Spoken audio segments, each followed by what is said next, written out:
बोलो जय खाटू श्याम बाबा जी की। खाटू श्याम जी की महिमा भक्तों के हैरान कर देने वाले किस्से। बैसाखी छुट्टी और 12 साल के बच्चे के ठीक हो गए पैर।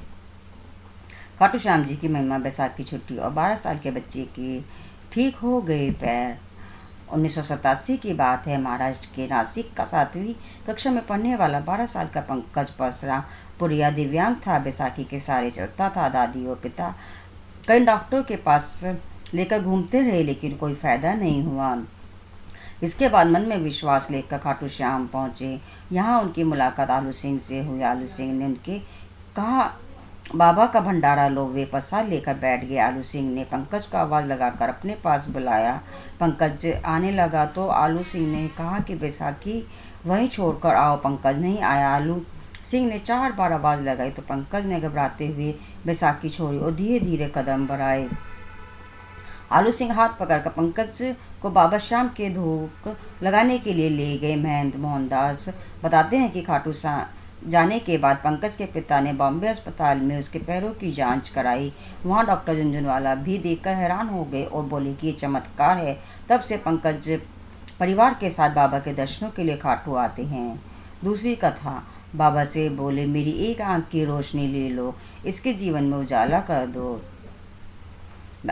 खाटू श्याम जी की महिमा की दूसरी कथा। बाबा से बोले, मेरी एक आंख की रोशनी ले लो, इसके जीवन में उजाला कर दो। ऐसी कहानी है कि श्याम बहादुर एक बार बाबा श्याम के दर्शनों के लिए आए। उसी दौरान एक व्यक्ति भी वहां पहुंचा जो देख नहीं सकता था।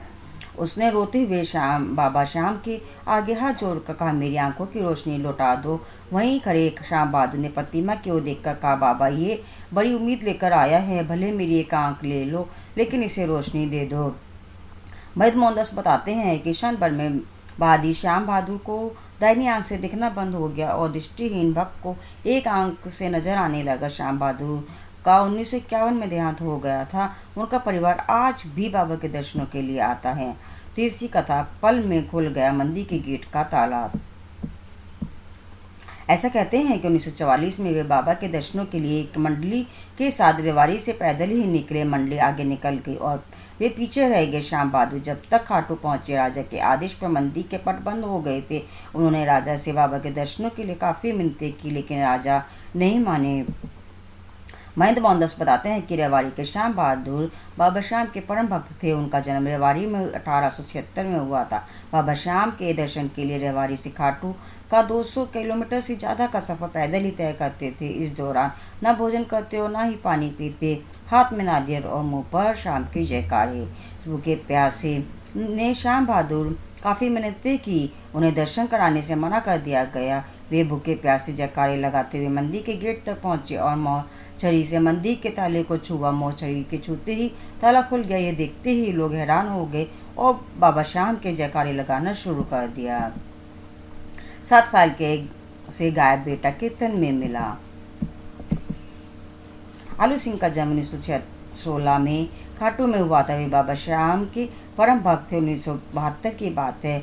सद्दा शहर के रामनिवास उन्हें एक कीर्तन में आसाम के डिब्रूगढ़ ले गए। खाटू के रहने वाले मालीराम शर्मा भी कीर्तन में थे। तभी एक महिला के रोने की आवाज़ आई। कान पूछा तो पता चला कि उसका बेटा 7 साल से गायब है।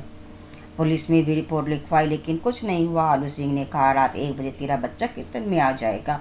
लोगों ने आलू सिंह को खरी खोटी सुनाई कि उन्होंने बिना कुछ सोचे समझे महिला को कैसे कह दिया कि उसका बेटा मिल जाएगा। आलू सिंह बोले, मुझे नहीं पता मैंने ऐसा क्यों बोला, इसमें बाबा की मर्जी होगी। रात को कीर्तन शुरू होने से पहले ही लोग पहुंचे। आलू सिंह को देखकर महिला रोने लगी, मेरा बेटा कहाँ है, अभी तक मुझे नहीं मिला। आलू सिंह उठे और कीर्तन में बैठे एक युवक का हाथ पकड़कर लाए और उसकी दाढ़ी बड़ी हुई थी, वही उसका बेटा था। ये थी खाटू श्याम जी की महिमा। बोलो जय खाटू श्याम जी की।